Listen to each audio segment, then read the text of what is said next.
શ્રી ગણેશાય નમઃ. ઓમ તમસોમા જ્યોતિર્ગમય. હે પરમપિતા પરમાત્મા, અમને અંધકારમાંથી પ્રકાશ તરફ લઈ જાઓ. તમે સાંભળી રહ્યા છો વાસ્તુ મંદિર. પ્રકાશના મહાપર્વ ધનતેરસ અને દિવાળીની તમને અને તમારા સંપૂર્ણ પરિવારને ખૂબ ખૂબ હાર્દિક શુભેચ્છાઓ.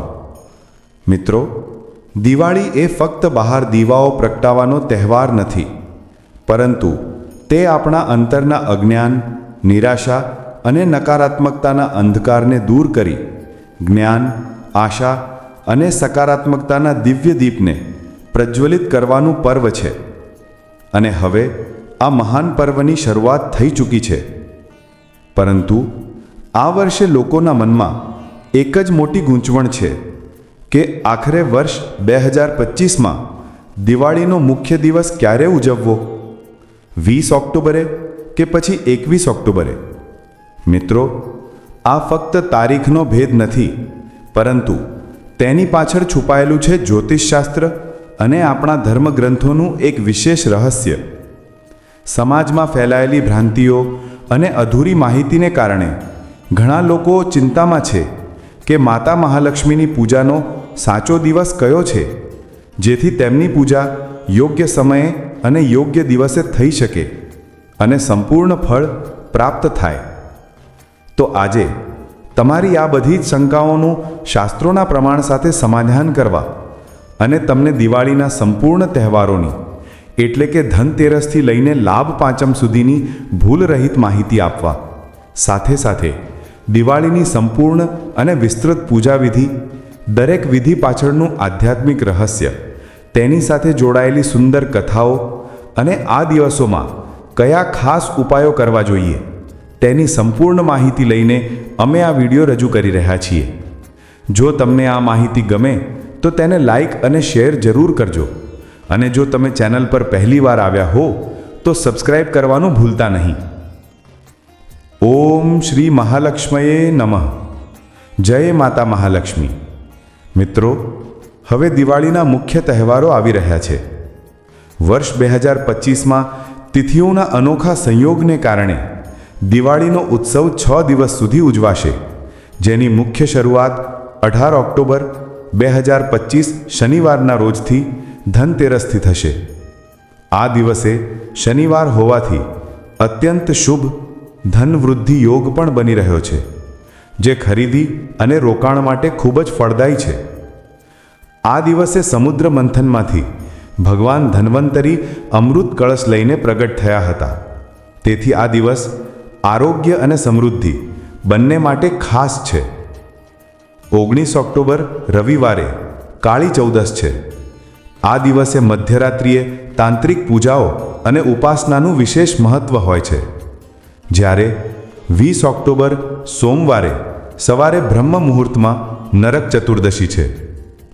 આ દિવસે નરકાસુરના વધની ખુશીમાં અભ્યંગ સ્નાન કરવામાં આવે છે, જે આપણને જીવનના નરક સમાન દુઃખોમાંથી મુક્તિ અપાવે છે. હવે આવે છે મુખ્ય દિવસ. 20 ઓક્ટોબર સોમવારના દિવસે દિવાળીનો મહાન તહેવાર ઉજવાશે, અને આ દિવસે સોમવતી અમાસનો અત્યંત દુર્લભ સંયોગ બની રહ્યો છે. જે દિવસે કરેલું સ્નાન, દાન અને પૂજાપાઠ અક્ષય પુણ્ય પ્રદાન કરે છે. ત્યારબાદ 21 ઓક્ટોબર મંગળવારનો દિવસ ખાલી રહેશે, જેને આપણે ધોકો કહીએ છીએ. આ દિવસે કોઈ મુખ્ય તહેવાર નથી, પરંતુ સૂર્યોદય તિથિ મુજબ અમાસ હોવાથી તે દિવસ પિતૃઓના તર્પણ, શ્રાદ્ધ અને દાન માટે શ્રેષ્ઠ છે. 22 ઓક્ટોબર બુધવારના રોજ ગોવર્ધન પૂજા, જેમાં ભગવાન કૃષ્ણએ ગોવર્ધન પર્વત ઉઠાવીને વ્રજવાસીઓની રક્ષા કરી હતી. અને તે જ દિવસે આપણું લાડીલું ગુજરાતી નવું વર્ષ એટલે કે બેસતું વર્ષ અને વિક્રમ સંવત 2082ની શરૂઆત થશે. 23 ઓક્ટોબર ગુરુવારના રોજ ભાઈબીજનો પવિત્ર તહેવાર ઉજવાશે. એ જ એ શુભ દિવસ છે જ્યારે યમરાજે પોતાની બહેન યમુનાના ઘરે ભોજન કરીને તેમને વરદાન આપ્યું હતું. આ ઉપરાંત નવા વેપાર ધંધાના શુભારંભ અને મુહૂર્ત માટે શ્રેષ્ઠ દિવસ ગણાતો લાભ પાંચમ 26 ઓક્ટોબર રવિવારના રોજ આવશે, મિત્રો, ચાલો હવે સૌથી મોટી ગૂંચવણનું શાસ્ત્રીય પ્રમાણ સાથે સમાધાન કરીએ કે દિવાળી 20 તારીખે જ શા માટે? મિત્રો, હિન્દુ પંચાંગ અને નિર્ણય સિંધુ જેવા ધર્મગ્રંથોમાં નિયમ ખૂબ જ સ્પષ્ટ છે. આસો માસની અમાસ તિથિની શરૂઆત 20 ઓક્ટોબર 2025 સોમવારના રોજ બપોરે 3:45 થશે અને આ તિથિ 21 ઓક્ટોબર 2025 મંગળવારની સાંજે 5:50 પૂરી થશે. શાસ્ત્રો કહે છે કે દિવાળી એ રાત્રિનો ઉત્સવ છે અને માતા લક્ષ્મીની પૂજા હંમેશા રાત્રિના સમયે જ, ખાસ કરીને પ્રદોષકાળ અને નિશિતા કાળમાં કરવી જોઈએ. અને અમાસની સંપૂર્ણ રાત્રિ આપણને 20 ઓક્ટોબરના રોજ જ મળી રહી છે. 21 ઓક્ટોબરે સાંજે 5:50 તો અમાસ પૂરી થઈ જાય છે અને તે સમયે પૂજાનો શુભ પ્રદોષકાળ શરૂ પણ નથી થતો.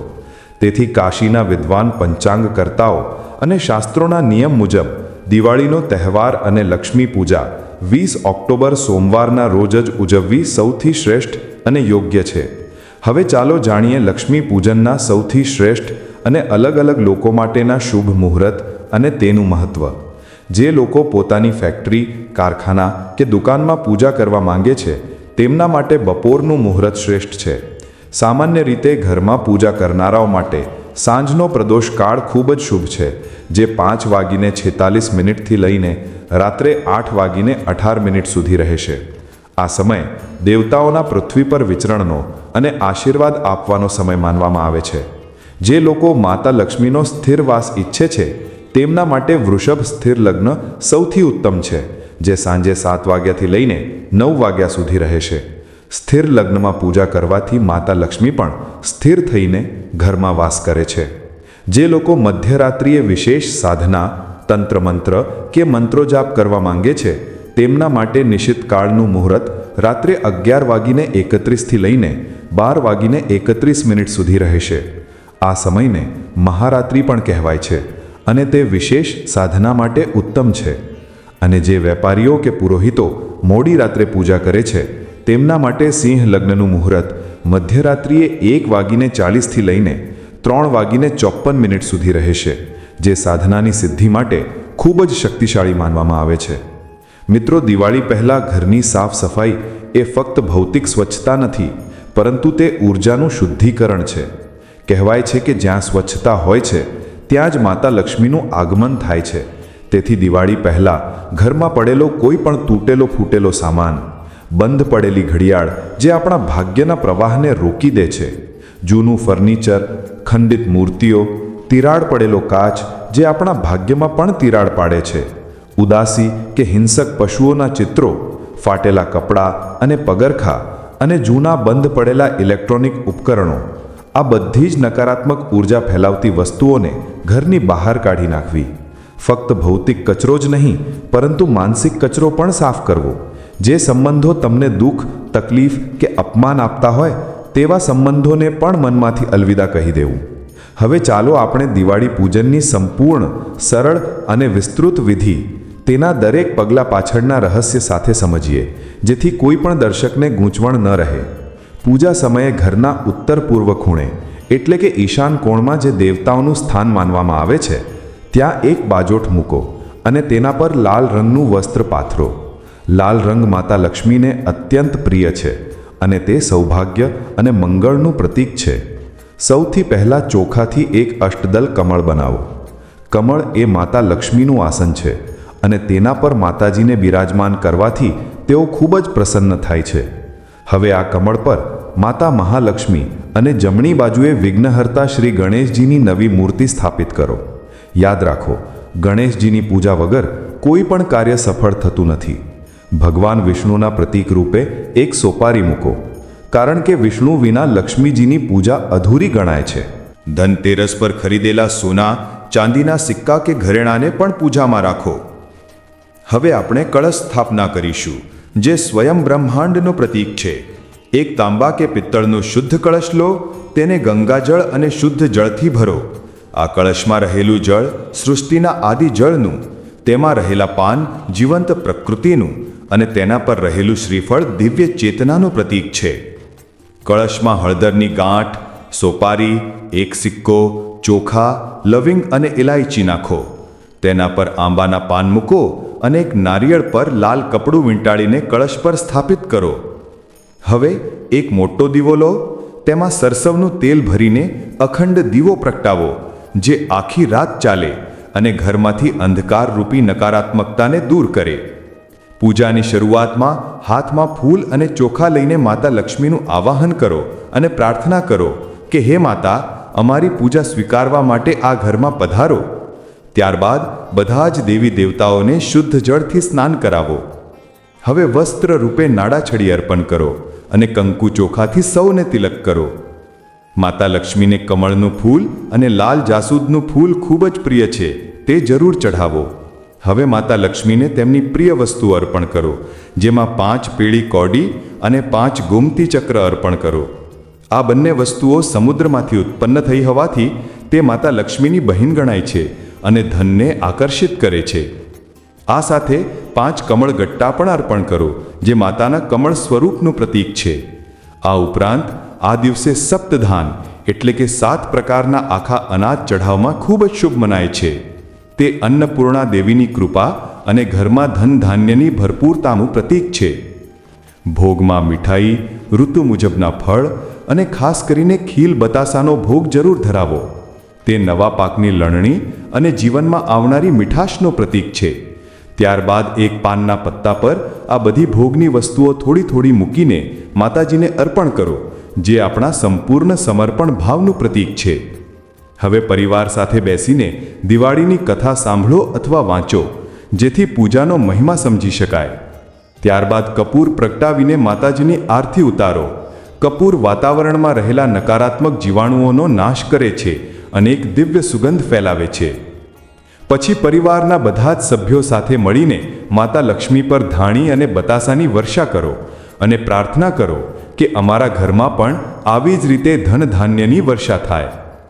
પૂજા પૂર્ણ થયા પછી એક લાલ કપડું લો, તેમાં પૂજામાં ચઢાવેલી 5 કોડી જે ધનના પ્રવાહને સરળ બનાવે છે, 5 ગોમતી ચક્ર જે સુરક્ષા કવચનું કામ કરે છે, 5 કમળગટ્ટા જે માતા લક્ષ્મીને આકર્ષિત કરે છે, 1 હળદરની ગાંઠ જે ગુરુગ્રહની કૃપા અને સૌભાગ્ય આપે છે, અને 1 ચાંદીનો સિક્કો જે ચંદ્રની શીતળતા અને સંપત્તિનું બીજ છે, તે બધું મૂકી ઓમ હ્રીમ શ્રીમ લક્ષ્માયાય નમઃ મંત્ર બોલતા બોલતા એક પોટલી બનાવો.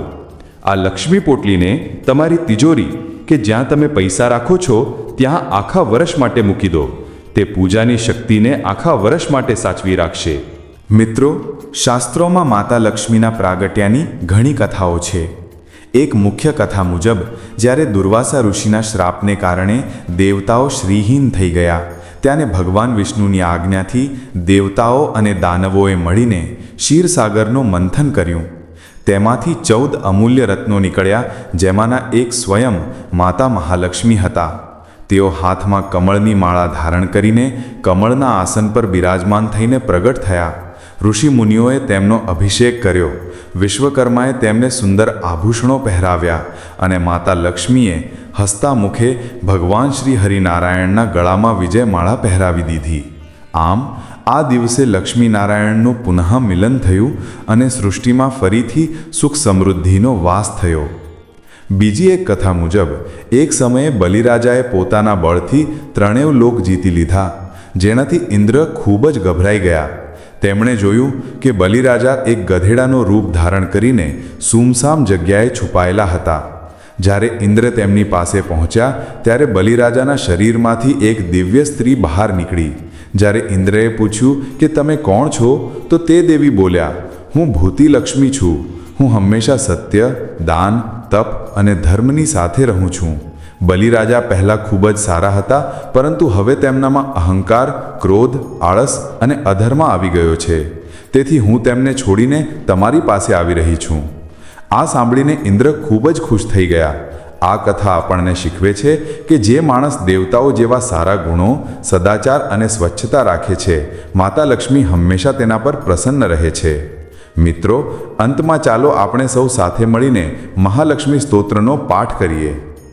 નમસ્તેસ્તુ મહામાયે શ્રીપીઠે સુરપૂજિતે શંખચક્રગદાહસ્તે મહાલક્ષ્મી નમોસ્તુતે નમસ્તે ગરુડારૂઢે કોલાસુરભયંકરી સર્વપાપહરે દેવી મહાલક્ષ્મી નમોસ્તુતે સર્વજ્ઞે સર્વવરદે સર્વદુષ્ટભયંકરી સર્વદુઃખહરે દેવી મહાલક્ષ્મી નમોસ્તુતે સિદ્ધિબુદ્ધિપ્રદે દેવી ભુક્તિમુક્તિપ્રદાયિની મંત્રપૂતે સદા દેવી મહાલક્ષ્મી નમોસ્તુતે બોલો માતા મહાલક્ષ્મીની જય. મિત્રો, આ સાચી અને શાસ્ત્રીય માહિતીને વધુમાં વધુ લોકો સુધી પહોંચાડવી એ આપણો ધર્મ અને કર્તવ્ય છે, જેથી કોઈ પણ ખોટી માહિતીથી ગેરમાર્ગે ન દોરાય. માતા મહાલક્ષ્મી તમારા જીવનના દરેક અંધકારને દૂર કરીને જ્ઞાન, સ્વાસ્થ્ય અને સમૃદ્ધિના અનંત દીવાઓ પ્રગટાવે એ જ અમારી હૃદયપૂર્વકની શુભકામનાઓ. આપ સૌને આવનારી દિવાળીની ખૂબ ખૂબ શુભકામનાઓ. જય શ્રી કૃષ્ણ.